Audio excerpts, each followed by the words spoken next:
There's a certain kind of moment most people barely notice. You're alone for a second. Maybe walking through the house, maybe sitting at your desk, maybe replaying a conversation that happened hours ago.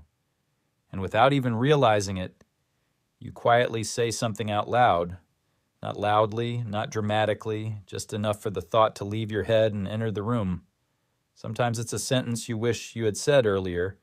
Sometimes it's a reminder. Sometimes it's an argument. Sometimes it's comfort.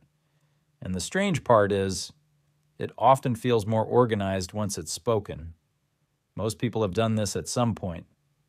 But for some people, it becomes almost automatic, a private habit, a hidden rhythm of thought that follows them through ordinary life. And because it happens out loud, even softly, people tend to misunderstand it.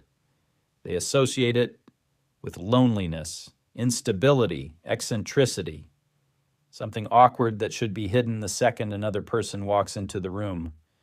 So people who talk to themselves often learn to become careful about it. They lower their voice. They wait until no one is around. They laugh it off if they get caught. But human beings have always externalized thought. Children do it constantly before they learn to silence themselves for social comfort. Athletes do it during performance. Writers do it while searching for the right sentence. People under stress do it when trying to regulate emotion. Even surgeons, chess players, and scientists have been observed quietly narrating actions to themselves during concentration. There's more going on here than people realize. Psychologists sometimes refer to this as private speech, the process of turning internal thoughts into spoken language. Not because someone is disconnected from reality, but because the brain occasionally processes information more clearly when thought becomes audible. And interestingly, neuroscience suggests this isn't random. When thoughts stay trapped internally, they can remain abstract and emotionally tangled.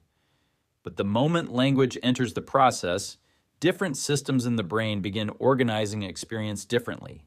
Speaking can slow thought down just enough for the nervous system to process it more coherently.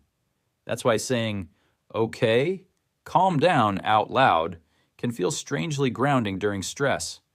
Not because the words themselves are magical, but because the brain often responds differently to language it can hear versus language it can only think. Researchers have also found that verbalizing tasks can improve focus and memory. Saying keys, phone, wallet aloud genuinely helps some people organize attention. It reduces cognitive overload by briefly turning thought into structure. But most people who talk to themselves aren't doing it for productivity. Usually it's emotional. Sometimes the mind becomes so full that silent thinking no longer feels sufficient. Thoughts begin overlapping each other. Emotions blur together. Internal pressure builds without a clear outlet. And speech becomes a release valve. Not always consciously, just naturally. Especially for people who spend a large portion of their lives monitoring themselves internally.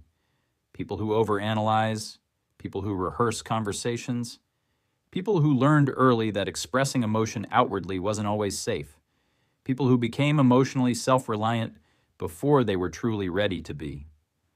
For some, talking to themselves began in childhood without them even realizing why. A child who grows up feeling misunderstood often develops a strong internal world. If emotional reassurance is inconsistent, the brain adapts by creating internal forms of regulation. Over time, self-talk can become a way to process confusion, simulate support, or regain control during uncertainty. Not because something is wrong with them, but because the nervous system learns to survive through self-guidance. Sometimes this develops in quieter environments where children spend long periods alone. Sometimes it develops in emotionally chaotic homes where speaking openly feels risky. Sometimes it appears in highly imaginative people whose inner world becomes unusually active. And sometimes it simply develops because the brain prefers external processing. None of these are inherently good or bad. Different minds regulate experience differently. Some people process emotions socially. They understand themselves better through conversation with others. Some process internally through silence. Others process through movement, writing, music, or speech. No style is more evolved. No style is more correct. Human beings are simply varied. But there's a layer to this that people rarely talk about. The people who speak to themselves the most are often not disconnected from reality.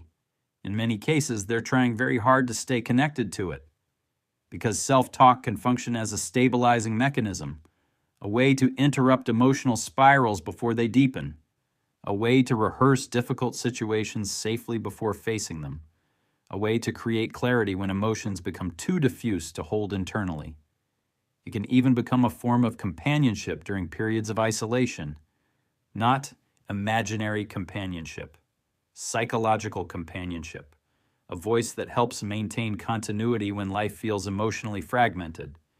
And paradoxically, some people who appear the calmest externally have the loudest internal dialogue, because composure often requires processing somewhere. What looks like overthinking from the outside is sometimes emotional maintenance happening quietly beneath the surface. But there is a hidden trade-off. People who rely heavily on self-talk can become extremely skilled at understanding themselves internally while slowly feeling less understood externally. After all, when you spend years explaining your feelings to yourself, it becomes harder to believe another person could fully understand them too. So the inner world grows richer, and sometimes lonelier. That's why many people who talk to themselves aren't necessarily seeking attention from others. In fact, many prefer privacy. Their self-talk isn't performance, it's regulation, it's reflection, it's the sound of a mind trying to organize experience in real time. And maybe that's why the habit often appears during transitions. Late at night, long drives, after arguments, during stress, while preparing for something difficult, after disappointment, while recovering emotionally from things no one else fully saw happen. The brain is trying to restore internal balance quietly, repeatedly, humanly. And despite how strange society sometimes makes it seem, talking to yourself is not automatically a sign that something is wrong with you. Context matters, frequency matters, distress matters.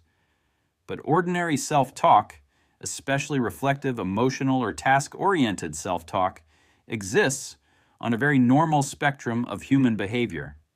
In many cases, it reflects awareness rather than dysfunction, a mind attempting to hear itself clearly. And maybe that's the deeper reason this habit feels so personal, because when someone talks to themselves, they're often revealing something invisible that a part of them has learned. They cannot always rely on the world to slow down long enough to help them process what they feel. So, they became both the speaker and the listener, both the overwhelmed person and the calming voice.